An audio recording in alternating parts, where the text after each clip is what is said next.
بسم اللہ الرحمن الرحیم۔ السلام علیکم دوستو، اردو نواز یوٹیوب چینل پر آپ کو خوش آمدید۔ دوستو، ہماری آج کی ویڈیو کا موضوع ہے صنعت اشتقاق۔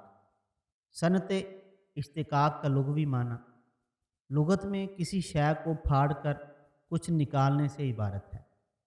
ایک کلمے سے دوسرا کلمہ بنانے کے عمل کو علم صرف کی اصطلاح میں اشتقاق کہتے ہیں۔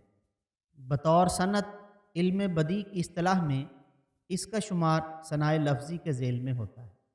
مراد یہ ہے کہ کلام میں چند ایسے الفاظ کا استعمال جو ایک مادے یا مصدر سے مشتق ہوں، جس کے باعث ان کے درمیان صوتی ہم آہنگی پائی جائے اور اسی نسبت سے معنی کی سطح پر بھی یگانگت پائی جائے۔ مثلا اے ذوق تکلف میں ہے تکلیف سراسر، آرام میں ہے وہ جو تکلف نہیں کرتا۔ اس میں آپ دیکھیں کہ تکلف، تکلیف اور دوسرے مصرعے میں بھی تکلف ایک ہی مصدر سے مشتق ہیں اور ان میں صوتی ہم آہنگی بھی پائی جا رہی ہے۔ مرزا اسد اللہ خان غالب کا ایک اور شعر ملاحظہ ہو: اصل شہود و شاہد و مشہود ایک ہے، حیران ہوں پھر مشاہدہ ہے کس حساب میں۔